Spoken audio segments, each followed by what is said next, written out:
What's up guys, Manny here, welcome back to the channel. This episode is a bit serious because we're going to be talking about bad customer service, and boy do I have a story to tell you. So I'm going to tell you this story from 2 points of view. One, me as a seller, I have been in the car and motorcycle sales industry for 10 to 15 years already for various brands. Currently I'm currently working for Suzuki. Prior to that, I used to work for BMW as a salesman also. And the second point of view is as a customer. We have all been there, right? Most of us have been customers. We are customers in whatever establishment, maybe food, whatever, cars or motorcycles or anything in between. It could be, for sure, you've had a bad customer service experience, right? So the story goes like this. A couple of months ago, a relative of mine from Mindanao, I'm in Cebu, and Mindanao is the bigger island located down south. So the Philippines is like an archipelago. Each and every major city is separated by sea, right?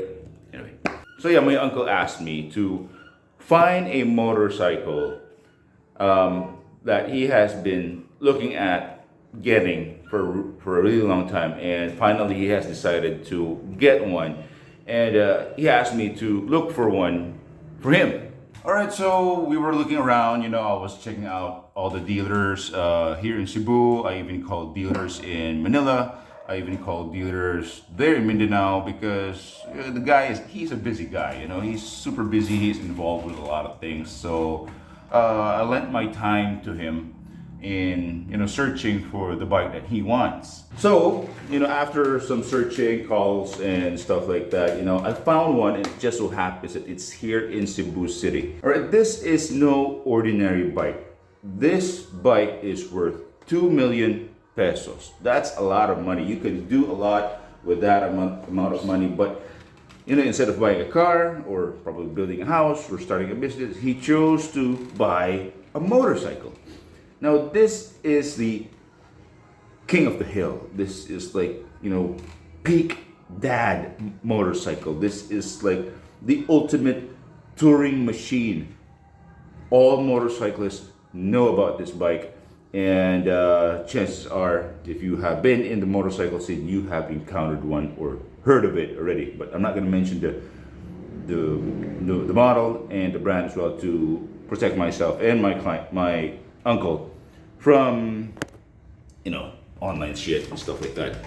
So this was around May, first week of May, and I went to this dealership and tried to negotiate about the price and what are the possibilities of getting it, or the payments and so on and so forth. But in the end, my uncle decided to pay in cash. I'm not going to mention his name because for his protection. So I sent him pictures, videos of the bike, and he liked it. And he said to me, I'm gonna send you a deposit, give this money to that dealer, make the reservation, and tell them to hide the bike for me because I'll be coming over after a month. Though again, this was May, so his intention was to get it in June. So you have a month, right? If I were the dealer, if I was given a month to prepare for the motorcycle, I could have done a lot of things already for the client, right? So if you are a dealer, if you are in retail sales, being given such a huge amount of time to prepare a vehicle or a unit that is sold, considered as sold already, that is like a blessing already, right? Now, as a customer who made a deposit, my thoughts and opinions is like, I just gave the dealership some time to, prepare everything for me. So when that time comes, that day arrives when I come over to pick up the motorcycle, everything should be ready to go. Fast forward a month after. So this was like June, first week of June already. So my uncle arrives from Mindanao, and then we hung out, we checked on the motorcycle, and then before he arrived, I told the dealership that, hey, my uncle is coming over. He's getting the bike. Is it ready? They said, "Oh yes, yes, yes, of course, it's ready, ready." So we went there. Okay, looked at the bike, and it just so happens that they did the pre-delivery inspection on the day itself when my uncle arrived. So they put in a new battery, fired it up, checked everything, and so on and so forth. So in terms of the bike's condition, everything was a-okay. It was fine mechanically because of course it's brand new. So another thing was, on the day that we were looking at the bike, inspecting it ourselves, we noticed a scratch this long, around 3 inches at the trunk, and it's on top of the trunk. So when you open the trunk of this motorcycle, you can clearly see it. It's right there, and it's an eyesore. And once you look at it, it's really there. Now, if I was the customer, I would be complaining like hell. Okay, why is there a scratch on this motorcycle? But my uncle, being so chill and being so down to earth, and then he didn't really care about the scratch. It's a minor thing because it's expected, already. It's a motorcycle, and then the moment that you move it out of the dealership, chances are there's going to be a new scratch somewhere under, or I don't know. Now, if I was the seller, if I was the dealer of this motorcycle, I was given 1 month time, all right, to prepare the vehicle. I should have went over the bike and inspected everything. And if I found the scratch right then and there, I would have done something to it right away because I do not want to disappoint my client. And he just shelled out a huge amount of money because they liked the product and they trusted our services. So again, that dealer should have prepared the vehicle, inspected it, and if they did find that scratch, they should have fixed it or replaced it or something. Now, within that 1 month of preparation, I asked the dealership to prepare the documents, for registration, LTO, the certificate of registration, the official receipts, dealer documents, and so on and so forth. But no, it did not happen like that. That is the responsibility of the dealership, right? No, they did not do that. Who did it? Me. Okay.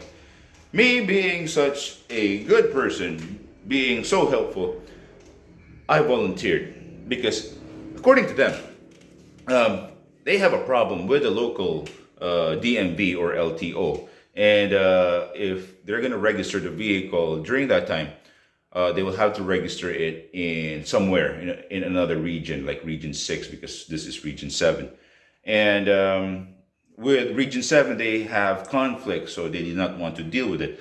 But if I did it myself, then it would be faster and, according to them, easier, and would be less of a hassle.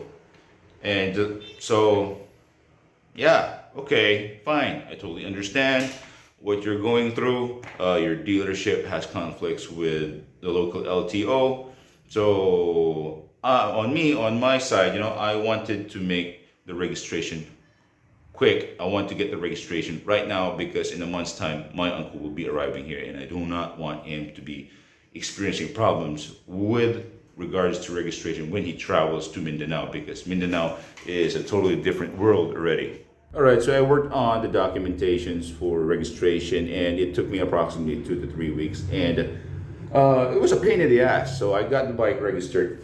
LTO gave us a signed plate. So there's a small box over there with your certificate of registration that is reserved for your plate number, and they wrote a plate number. They already assigned a plate series of numbers over there, but they did not give us the plate number. But what they did was gave us a authority to use a makeshift plate, and they can just present that document to any officer who apprehends my uncle when he travels, and so on and so forth. So technically there shouldn't be any problems. Now, as a customer, I find this very, very stupid and very, very lazy. I don't care if you have problems with the LTO. Okay? The fact that that is supposed to be your responsibility as a dealer, you should have done that. It shouldn't have been me, all right? It shouldn't have been me and my uncle working on it. And instead, since again, we wanted to make things quick and easy for my uncle, I did it. I volunteered. The problem is that LTO did not give us the plate number. So what gives? Okay, so that is already your side of this, of the bargain as a dealer, right? Right. Fast forward August 2022. This is already like what, September, first week of September right now. My uncle is already in Mindanao with his bike. He's been riding it around, and he's been having a good time with the bike.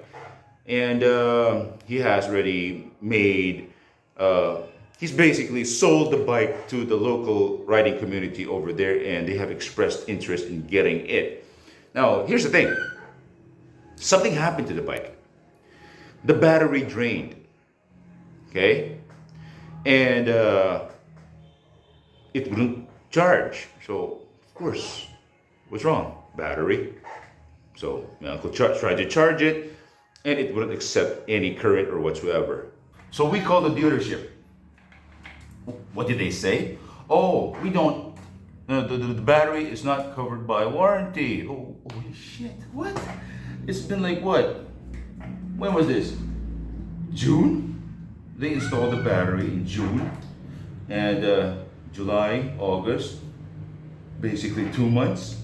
2 months, and the battery is dead, and you don't, give us warranty for that. That's stupid. Okay, I don't know what your policies are, but supposed to be a busted battery that is fresh from the dealership should be replaced. I even contacted their main office in Manila, and that's what they said. That is covered by the warranty. Now take note, this bike is worth 2 million. And this is the kind of response that you give to us. That is kind of, so bad. That's so bad already. That's a big red flag already. Now on top of that, okay, something I forgot to mention to you. On the day that we got the motorcycle, again, there was a scratch. My uncle didn't mind because he was chill about it. He didn't really care.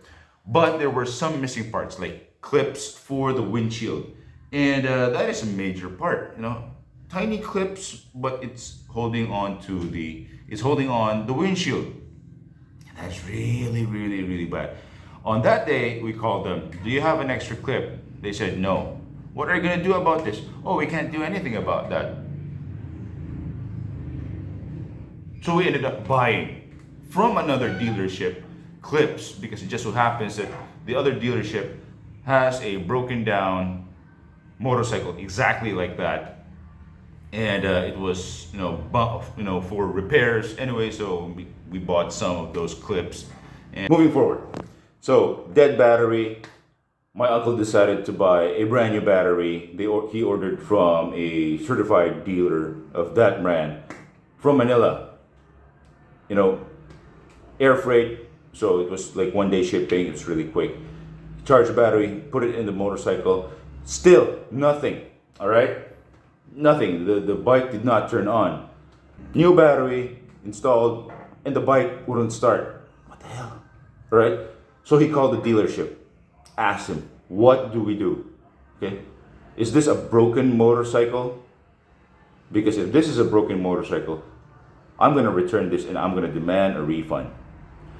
The dealership did not respond. How bad can you be, as a customer service representative, as a dealer?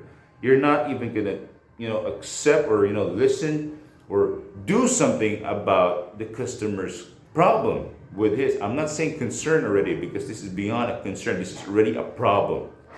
Because concern is just mildly, it's like a sugar-coated way of saying problem. We're gonna be using problem already.